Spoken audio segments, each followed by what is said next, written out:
कश्मीर में दहशतगर्दों के खिलाफ ऑपरेशन ऑल आउट जारी है और 40 घंटे बाद बारामूला एनकाउंटर खत्म हो गया। दहशतगर्दों ने श्रीनगर के बाहरी मजदूरों पर फायरिंग भी की। ये बड़ा अपडेट आपको दे रहे हैं। बारामूला में साल का सबसे लंबा एनकाउंटर चला जो 40 घंटे बाद खत्म हुआ। इस बीच दहशतगर्दों ने श्रीनगर में बाहरी मजदूरों पर फायरिंग भी की। तो ये बड़ी खबर आपको जम्मू और कश्मीर के बारामूला के हवाले से दे रहे हैं। जम्मू कश्मीर में दहशतगर्दों के खिलाफ ऑपरेशन ऑल आउट जारी है और अभी हाल ही में जो एनकाउंटर मुकम्मल हुआ है वो करीब 40 घंटे तक चला है। ये बड़ा अपडेट आप देख रहे हैं अपने टीवी स्क्रीन पर। इस बीच दहशतगर्दों ने श्रीनगर में बाहरी मजदूरों पर फायरिंग की।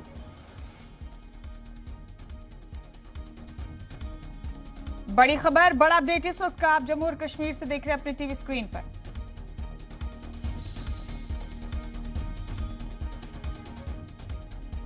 और हमारे साथी फारूक खानी फोन लाइन पर मौजूद है मजीद मालूमात लेकर। इस हवाले से फारूक, सबसे लंबा ऑपरेशन चला साल का बारामूला में और 40 घंटे के बाद इस ऑपरेशन को इख्तिताम तक लाया गया। ऑपरेशन ऑल आउट के तहत तमाम कारकर्दगियां जोर शोर से जारी हैं।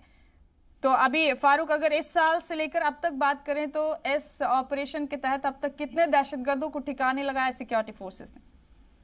देखिए, बड़ी सफलता के तौर पर इसको देखा जा रहा है। जिस प्रकार से एंटी मिलिटेंसी ऑपरेशन पूरी घाटी में चल रहे हैं और जिस तरह से ये 40 घंटे का ऑपरेशन चला जिसमें 3 मिलिटेंट मारे गए और जो कि एलईटी का टॉप कमांडर था यूसुफ कांट्रो, उसको भी इस मुद्दे में मारा गया।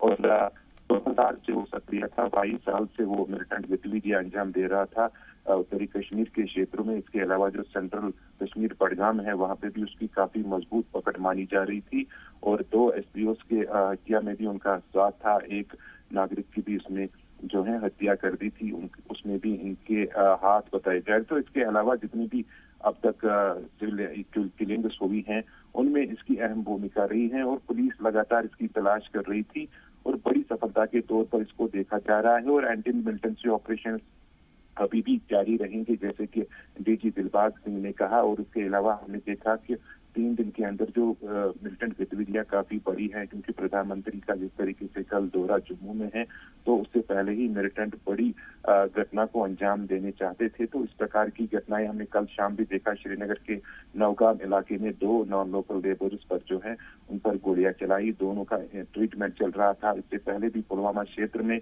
रेलवे जो पुलिस के 2 जवान थे उन पर भी गोलियां चलाई गई। आज उनमें से एक जो है उसकी भी मृत्यु हुई श्रीनगर के अस्पताल में। उससे पहले उसके एक साथी की भी मृत्यु हुई। तो लगातार मिलिटेंट गतिविधियां बढ़ती जा रही हैं और हमने देखा कि 37 से ज्यादा जो एनकाउंटर अब तक हुए हैं। फारूक, आपने ठीक कहा, ऑपरेशन ऑल आउट के तहत कामयाबी मिलती जा रही है सिक्योरिटी फोर्सेस को। आपका बहुत शुक्रिया हमारे साथ जुड़ने के लिए इस खबर पर।